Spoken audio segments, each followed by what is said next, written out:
लसो फ्याफुला नमस्ते। आज एउटा सानो जानकारी लिएर आउँदैछु। सबैजनाले अन्तिमसम्म हेरिदिनु होला र मन पर्यो भने लाइक कमेन्ट सेयर पनि गरिदिनु होला भन्न चाहन्छु। आज चाहिँ एउटा जानकारी के भने अस्तिको जेनजीको आन्दोलनपछि लगभग यो गल्फ कन्ट्रीमा साउदी अनि दुबईले भिसा दिन छोडिसक्यो।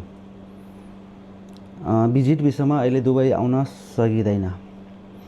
अहिले यो नेपालको चोर दलाली फडाहरू के गर्दैछ भने यता बाह्रेनतिर भिजिट भिसामा मान्छे फटाफट पढाउँदैछ है नेपालबाट। होसियार हो।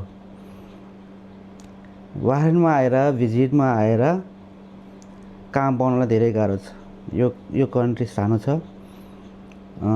यहाँ आएर काम पाउन धेरै गाह्रो हुन्छ। भिजिटमा आएर यहाँ भिसा चेन्ज गर्न पनि धेरै गाह्रो छ। त्यही भएर अहिले दुबई बन्द भएपछि बाह्रेनतिर दलालीले पुरा पठाउँदो रहेछ। यहाँ धेरै मान्छेहरू आइसकेको छ होइन भिजिटमा। अनि काम खोजिदिनु पऱ्यो भनेर धेरैजनाले मलाई फोन मेसेज गरेको छ। यहाँ धेरै गाह्रो छ। मैले 2-4जनालाई आफूले जानेको गरेको ठाउँ चाहिँ मैले लगाइदिएँ। हेर्नुहोस्, अब यसरी नेपालमा बस्नुहुने सम्पूर्ण दाजुभाइहरू दिदीबहिनीहरू बाह्रेनमा भिजिट भिसामा नआउनु होला। तपाईँहरूले दुबई बन्द छ नि, त्यही भएर बाह्रेनमा पढाउँदैछ मान्छेहरूले। होसियार एकदम। अनि भिसा लगाएर पनि प्राय यहाँ यो क्लिनर भनेर आउँछ नि, जम्मा 110, 115, 20 भन्दा हुँदैन यहाँको पैसा। त्यो पैसाले खाना लाउन पनि पुग्दैन राम्रोसँग।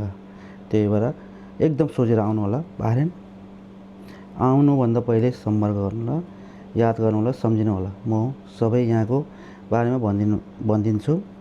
तर क्लिनर भनेर लाख, 2 लाख, 3 लाख पैसा तिरेर यहाँ नआउनु होला। एकदम गाह्रो छ। यहाँ सेलेरी कम्ती छ क्लिनरहरूको।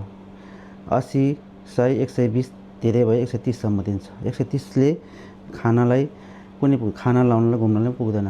तपाईँहरूले तिरेको 2 लाख 3 लाख पैसा उठाउन गाह्रो हुन्छ। त्यही भएर म यो कुरा सबैजनालाई भन्न चाहन्छु, विदेश आउन चाहने हुनाले।